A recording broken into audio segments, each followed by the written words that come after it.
एक समय की बात है, एक नगर था जिसमें एक मठ था। उस मठ में दूर दूर से साधु आध्यात्मिक अभ्यास ध्यान लगाने के लिए वहां आते। उस मठ की एक खासियत थी।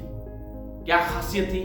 कि उस मठ के कायदे कानून बहुत सख्त थे और उन कायदे कानूनों में से एक नियम यह था कि जो भी साधु वहां रहता, चाहे जितने भी साल वहां वो साधु रहेगा, उसको मेडिटेशन आध्यात्मिक अभ्यास जो वो वहां करेगा उसको खामोशी से करना होगा।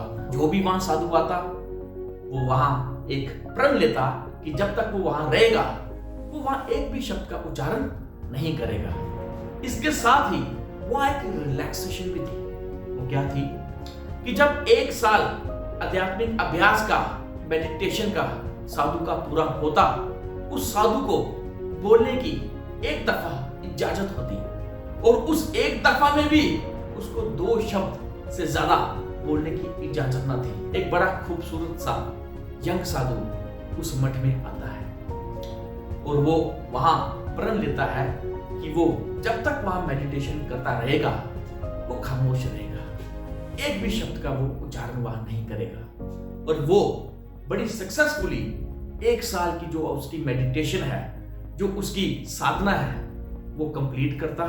और कंप्लीट करने के बाद जब 1 साल पूरा हो जाता, उसको वहां के जो प्रधान साधु, जो प्रधानाचार्य थे, वो बुलाते और बुलाकर पूछते, बता बेटा तेरे वो 2 शब्द क्या है? वो साधु आंखें बंद करता, बड़ी गहराई से सोचता और वो 2 शब्द बोलता। वो 2 शब्द क्या थे? सख्त बिस्तर। सख्त बिस्तर।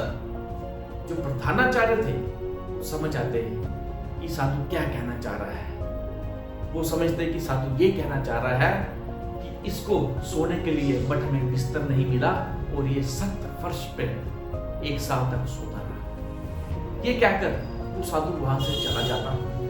वहां वो अपनी जो मेडिटेशन है, जो आध्यात्मिक अभ्यास है, वो कंटिन्यू रखता। 1 साल और बीतता। जब 2 साल बीत जाते, फिर वहां के प्रधानाचार्य उसको बुलाते और उससे पूछते, बता बेटा अब तेरे वो 2 शब्द क्या हैं? क्योंकि दूसरा साल भी तूने सक्सेसफुली बिना कोई शब्द बोले खामोश रहकर तूने अपनी साधना की है। अब हमारा फर्ज है तेरे से पूछना कि तेरे वो 2 शब्द क्या हैं? साधु वो 2 शब्द बोलता। वो क्या बोलता? बासी खाना। प्रधानाचार्य समझ आते साधु क्या बोलना चाह रहा है।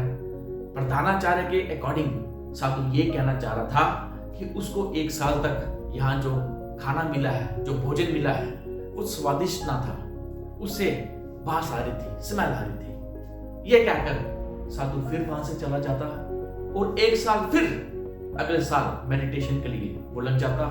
तीसरा साल भी वो सक्सेसफुली बिताता, बिना एक शब्द के भी उच्चारण किए मेडिटेशन करता। और जब 3 साल पूरे हो जाते हैं, वहां के प्रधानाचार्य फिर उसको बुलाते और पूछते, अब बता बेटा अब तेरे वो 2 शब्द क्या हैं? साधु बोलता, आई क्विट, मैं चला। प्रधानाचार्य उसकी तरफ देखते, मुस्कुराते और बोलते, मैं समझ गया बेटा, तेरा ये हाल क्यों हुआ? तू अपने लक्ष्य तक पहुंचते पहुंचते क्यों पीछे रह गया? तू क्यों भटक गया? क्यों? क्योंकि जो तेरा रवैया था वो एक शिकायतकर्ता का बन गया। तू 3 साल तक मेरे पास आता रहा, मैं जब भी तेरे से पूछता तूने सिर्फ शिकायत ही की, तूने सिर्फ कंप्लेन ही की, इसके अलावा तूने कुछ ना किया। इसलिए तू अपने लक्ष्य को प्राप्त ना कर सका और उसके बड़े समीप, बड़े पास आकर तू रुक गया और वहां से भटक गया।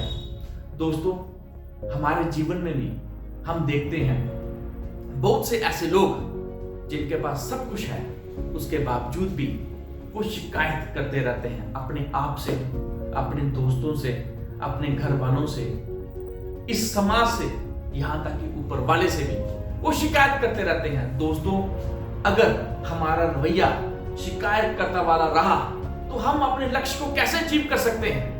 हम अपने लक्ष्य तक, हम अपने गोल तक पहुंच ही नहीं सकते। अगर हमने अपने लक्ष्य को अचीव करना है, अगर हमने अपने गोल तक पहुंचना है, तो दोस्तों हमें सेल्फ इंप्रूवमेंट करनी पड़ेगी। आत्म सुधार करना पड़ेगा, ना कि हमें शिकायत करता वाला हमें रवैया अपनाना पड़ेगा। दोस्तों, हमारे हृदय की गहराइयों में आभार तभी प्रकट हो सकता है जब हम जीवन की सच्चाइयों से रूबरू होंगे। हमारे जीवन के प्रति जो भी रवैया होगा वो हमारे दोस्तों पसंद बन जाएगा। चाहे हम जीवन में शिकायत करता हो, चाहे हम आभार प्रकट करें, जीवन वही हमें वापस रिफ्लेक्ट करेगा।